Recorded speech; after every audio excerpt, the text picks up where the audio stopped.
Hello friends, welcome to toppers world. 2ാം ക്ലാസ്സിലെ കൂട്ടുകാരുടെ മാത്സിലെ യൂണിറ്റ് ടെസ്റ്റ് ആണ് നമ്മുടെ ഇന്നത്തെ ക്ലാസ്. മാത്സിലെ 1ാമത്തെ യൂണിറ്റ്, നമ്മുടെ ഗണിതത്തിലെ 1ാമത്തെ പാഠം ഒരു അവധിക്കാലത്ത്. എല്ലാ കൂട്ടുകാരും ഒരു അവധിക്കാലത്ത് എന്ന പാഠത്തിന്റെ ക്ലാസ്സുകൾ കണ്ടു കാണുമെന്ന് കരുതുന്നു. നമ്മൾ ഫസ്റ്റ് പാഠത്തിന്റെ 3ാമത്തെ ക്ലാസ് ആണ് ഇത്. ഒരു അവധിക്കാലത്ത് എന്ന ചാപ്റ്റർ നമ്മൾ ഫുൾ ടെക്സ്റ്റ് ബുക്കിലെ എല്ലാ പ്രവർത്തനങ്ങളും നമ്മൾ ചെയ്തിട്ടുണ്ട്.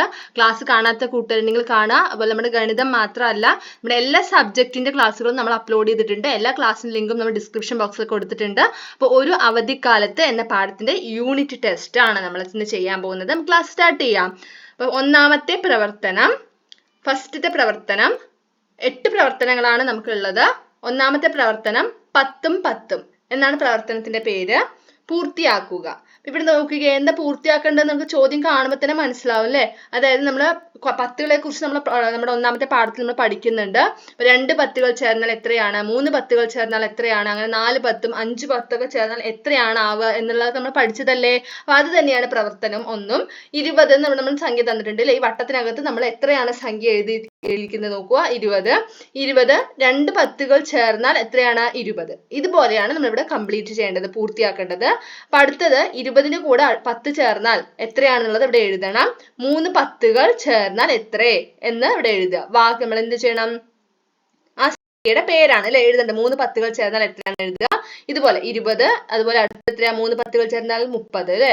അതുപോലെ ഇവിടെ 40 തന്നിട്ടുണ്ട്. അപ്പൊ 4 10കൾ ചേർന്നാൽ ഇവിടെ പൂരിപ്പിക്കുക. അടുത്തത് 50ന്റെ ഇതുപോലെ എഴുതണം. അടുത്തത് ഇതുപോലെ 60, അങ്ങനെ തുടർന്നുള്ള സംഖ്യകൾ എല്ലാം 10കൾ കൂട്ടുമ്പോഴുള്ള സംഖ്യകളാണ് എഴുതേണ്ടത്. അവസാനത്തെ 100 ഇവിടെ തന്നിട്ടുണ്ട്. 100 എന്ന് പറഞ്ഞാൽ 10 10കൾ ചേർന്നാൽ എത്രയാണ്, 100 അല്ലെ.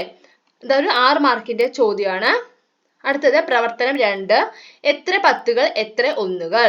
10ഉം 1ഉം എത്ര, ഒരു സംഖ്യ തന്നാൽ, ഒരു 2 അക്ക സംഖ്യ തന്നാൽ അതിലെ 10ഉം 1ഉം എത്രയാണെന്ന് എഴുതാൻ നമ്മൾ പഠിച്ചതല്ലേ. അപ്പൊ അത് തന്നെയാണ് നമ്മുടെ 2ാമത്തെ പ്രവർത്തനവും. ഇവിടെ തന്ന സംഖ്യ എത്രയാണ്, നിങ്ങൾക്ക് സംഖ്യ എത്രയെന്ന് മനസ്സിലായോ, 41 അല്ലെ. 41. അപ്പൊ 41ല് 10 എത്ര 1 എത്ര എന്നാണ് ഇവിടെ എഴുതേണ്ടത്. ഈ 1ന്റെ ചോട്ടില് എത്ര 1 ഉണ്ട്, ഈ സംഖ്യയിൽ 41ൽ എത്ര 1കൾ ഉണ്ട്, എത്ര 10കൾ ഉണ്ട്, അതാണ് എഴുതേണ്ടത്. നമുക്ക് 1ാമത്തെ നമ്മൾ പറഞ്ഞുതരാം എങ്ങനെ ചെയ്യുക. 41, അപ്പൊ നമ്മള് സ്ഥാനവില പഠിക്കുന്നുണ്ട് അല്ലെ. അപ്പൊ സ്ഥാനവിലയിൽ 1ന്റെ സ്ഥാനത്ത് ഏതാണ്, 1 തന്നെയാണ് ഇവിടെ 1 എന്നുള്ള സംഖ്യ. അപ്പൊ ഇവിടെ എന്ത് എഴുതുന്നു, നമ്മൾ 1 എന്ന് എഴുതുന്നു.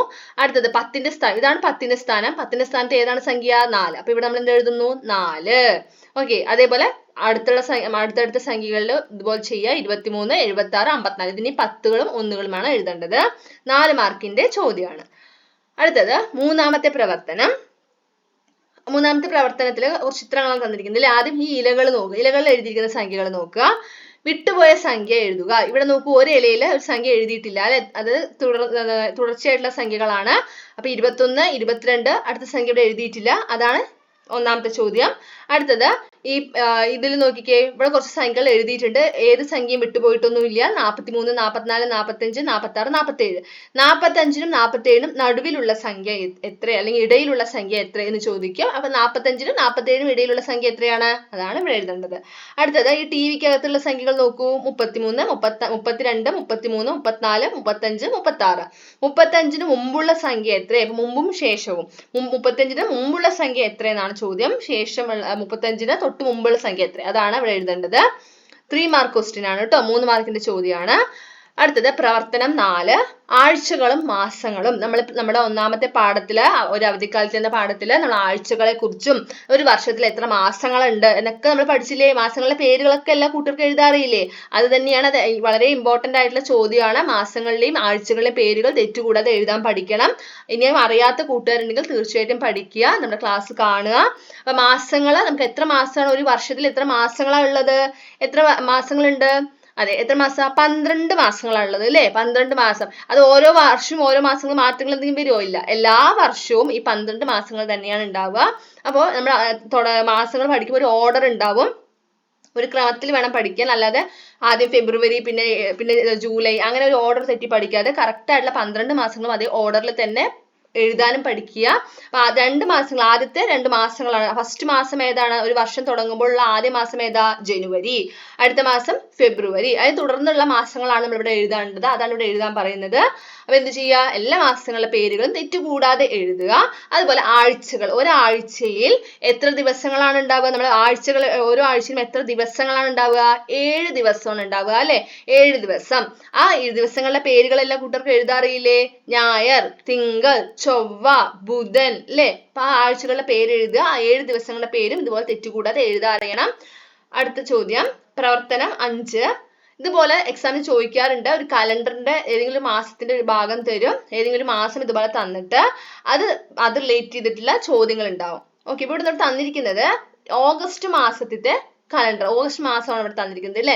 കലണ്ടറിലെ ഒരു ഭാഗമാണ്. അപ്പൊ ഓഗസ്റ്റ് മാസത്തിൽ എത്ര ദിവസങ്ങളുണ്ട്? മൊത്തം എത്ര ദിവസങ്ങളാണ് ഉള്ളത്? അതാണ് ചോദ്യം. അത് എഴുതുക. എത്ര ഞായറാഴ്ചകളുണ്ട്? അപ്പൊ എണ്ണി നോക്കുക. എത്ര ഞായറാഴ്ച ഉണ്ട്? 1, 2, 3. ഞായർ പറഞ്ഞ സൺഡേ അല്ലെ? ഇവിടെ എഴുതിയിട്ടില്ലേ? സൺ എന്ന് എഴുതിയത് നമ്മൾ കലണ്ടർ നോക്കിയാൽ നമുക്ക് മനസ്സിലാവും. അപ്പൊ ഞായറാഴ്ചകൾ എത്ര ഞായറാഴ്ചയാണുള്ളത് എണ്ണി നോക്കി എത്ര എണ്ണം ഉണ്ട് എന്നാണ് എഴുതേണ്ടത്. അതായത് 5 എണ്ണമാണോ 4 എണ്ണമാണോ അതാണ് എഴുതേണ്ടത് കേട്ടോ. ചൊവ്വാഴ്ചകൾ എഴുതുക. ഇവിടെ ഇങ്ങനെ ചോദിച്ചു കഴിഞ്ഞാൽ ഏതൊക്കെ തീയതികൾ, ഇപ്പൊ ചൊവ്വാഴ്ച ഏതൊക്കെയാ? ആ ചൊവ്വാഴ്ചകൾ ഏതൊക്കെ ദിവസങ്ങളാണ്? 6, 13, 20 അങ്ങനെയുള്ള ആ സംഖ്യകളാണ് ഇവിടെ എഴുതേണ്ടത്. ഓക്കെ, ഇതുപോലെയുള്ള മാസങ്ങളുടെയും അതുപോലെ വർഷങ്ങളിലേക്ക് വളരെ ഇമ്പോർട്ടന്റ് ആയിട്ടുള്ള, നമ്മൾ ഈ പാഠത്തിൽ വളരെ ഇമ്പോർട്ടന്റ് ആയിട്ടുള്ള ചോദ്യമാണ്. ഇതുപോലെയുള്ള ചോദ്യങ്ങൾ എക്സാമിന് ചോദിക്കാറുണ്ട്. ഓക്കെ, നെക്സ്റ്റ് ചോദ്യം പ്രവർത്തനം 6. പല വഴി 30 എന്നാണ് നമ്മുടെ പ്രവർത്തനത്തിന്റെ പേര്. അതായത് നമുക്ക് എങ്ങനെയൊക്കെ ഏതൊക്കെ രണ്ടക്ക സംഖ്യകൾ തമ്മിൽ കൂട്ടുമ്പോഴാണ് നമുക്ക് ഉത്തരം 30 കിട്ടുക എന്നാണ് ചോദ്യം. ഓക്കെ, അപ്പൊ നമുക്ക് നടുക്കുണ്ട് ഈ പദസൂര്യൻ കണ്ടില്ലേ? 30 ആണ് കിട്ടേണ്ടത്. 3 എണ്ണം നമ്മൾ ഇവിടെ ചെയ്തിട്ടുണ്ട് അല്ലെ? 20ഉം 10ഉം കൂട്ടിയാൽ 30, 15, 15, 30, 25, 5, 30. അപ്പൊ ഏതൊക്കെ സംഖ്യകൾ തമ്മിൽ, അതായത് രണ്ടക്ക സംഖ്യ തന്നെ ആവണമെന്നില്ല, ഏതൊക്കെ സംഖ്യകൾ തമ്മിൽ പരസ്പരം കൂട്ടുമ്പോഴാണ് എന്ത് കിട്ടുക? അല്ലെങ്കിൽ കൂട്ടി നോക്കുക, അല്ലെങ്കിൽ കുറച്ച് നോക്കുക. എങ്ങനെയായാലും ഉത്തരം നമുക്ക് എന്ത് കിട്ടണം? 30 കിട്ടണം. ഓക്കെ, അപ്പൊ 3 എണ്ണം ഇതുപോലെ ചെയ്യുക. 3 മാർക്ക് ക്വസ്റ്റ്യൻ ആണ് കേട്ടോ. അടുത്തത് പ്രവർത്തനം 7. ഏഴാമത്തെ പ്രവർത്തനമാണ്. അപ്പൊ നമ്മുടെ ഫസ്റ്റത്തെ പാഠത്തിൽ നമ്മൾ പഠിക്കുന്നുണ്ട് ആരോഹണ ക്രമത്തെ കുറിച്ചിട്ടും അവരോഹണ ക്രമത്തെ കുറിച്ചും നമ്മൾ പഠിക്കുന്നില്ലേ? അപ്പൊ അത് തന്നെയാണ് ഇവിടുത്തെ ചോദ്യവും. നിങ്ങൾക്ക് കുറച്ച് സംഖ്യകൾ തന്നാൽ അതിൽ വലിയ സംഖ്യയും ചെറിയ സംഖ്യയും കണ്ടെത്താൻ അറിയില്ലേ? ഇവിടെ കുറച്ച് സംഖ്യകൾ നമ്മൾ തന്നിട്ടുണ്ട് അല്ലെ? എല്ലാം രണ്ടക്ക സംഖ്യകൾ തന്നെയാണ്, ചെറിയ ചെറിയ സംഖ്യകൾ തന്നെയാണ്. അപ്പൊ ഈ സംഖ്യകൾ ശ്രദ്ധിച്ചു നോക്കുക. എന്നിട്ട് ഒന്നാമത്തെ ചോദ്യം നോക്കൂ. ആരോഹണ ക്രമത്തിൽ എഴുതുക. എങ്ങനെയാണ് ആരോഹണ ക്രമത്തിൽ എഴുതുക എന്നാണ് നമ്മൾ പറഞ്ഞത്. നമ്മൾ ക്ലാസ് എടുക്കുമ്പോൾ പറഞ്ഞു തന്നിട്ടുണ്ടല്ലേ എങ്ങനെയാണ് ആരോഹണ ക്രമത്തിൽ എഴുതുക, എങ്ങനെയാണ് അവരോഹണ ക്രമം എന്നൊക്കെ നമ്മൾ പഠിച്ചതല്ലേ? എങ്ങനെയാണ് ആരോഹണ ക്രമത്തിൽ എഴുതുക? അതെ, ചെറിയ സംഖ്യയിൽ നിന്നും വലിയ സംഖ്യയിലേക്ക് എഴുതുന്നതാണ് ആരോഹണ ക്രമം. ഓക്കെ, അതായത് നമ്മൾ കുറച്ച് സംഖ്യകൾ തന്നിട്ടുണ്ടെങ്കിൽ അത് ഏറ്റവും ചെറിയ സംഖ്യയാണ് ആദ്യം എഴുതേണ്ടത്. അതിനുശേഷം ബാക്കിയുള്ളതിലുള്ള ചെറിയ സംഖ്യ, അങ്ങനെ ചെറുതിൽ നിന്നും കൂടി അങ്ങനെ വലിയ സംഖ്യ അവസാനം എഴുതുന്നു. ഈ ഒരു ക്രമമാണ് ആരോഹണ ക്രമം. അടുത്ത ചോദ്യം അവരോഹണ ക്രമം. ആരോഹണത്തിന്റെ നേരെ വിപരീതമാണ് അവരോഹണം എന്ന് പറയുന്നത്. നേരെ ഓപ്പോസിറ്റ് ആണ് അവരോഹണം. ആരോഹണം പറഞ്ഞാൽ ചെറുതിൽ നിന്നും വലുതാണെങ്കിൽ, അവരോഹണം എന്ന് പറയുന്നതോ വലിയ സംഖ്യ, ഏറ്റവും വലിയ സംഖ്യ. ഇവിടെ നമുക്ക് ഇതാണ് ചോദ്യം കേട്ടോ. ഈ നീല കളറിൽ എഴുതിയിരിക്കുന്നതാണ് ചോദ്യം. അപ്പൊ ഇതിലെ ഏറ്റവും വലിയ സംഖ്യ ആദ്യം എഴുതണം. വലിയ സംഖ്യയിൽ നിന്നും ചെറിയ സംഖ്യയിലേക്ക് പോകുന്നതാണ് അവരോഹണ ക്രമം. അപ്പൊ ആരോഹണ ക്രമത്തിലും അവരോഹണ ക്രമത്തിലും ഈ തന്ന ചോദ്യം എഴുതുക. എന്നിട്ട് ഇതിലുള്ള ഏറ്റവും വലിയ സംഖ്യ ഏതാണ്? അതാണ് മൂന്നാമത്തെ ചോദ്യം. വലിയ സംഖ്യ ഏതാണെന്ന് എഴുതുക, ചെറിയ സംഖ്യ ഏതാണെന്ന് എഴുതുക. 4 മാർക്ക് ക്വസ്റ്റ്യൻ ആണ്. അടുത്തത് പ്രവർത്തനം 8. സംഖ്യ എത്ര? ഇവിടെ 5 ചോദ്യങ്ങളാണ് ഉള്ളത് കേട്ടോ. അതിന്റെ ഓരോന്നിന്റെ ഉത്തരമാണ് ഇവിടെ എഴുതേണ്ടത്. 20നോട് 4 കൂട്ടിയാൽ എത്ര?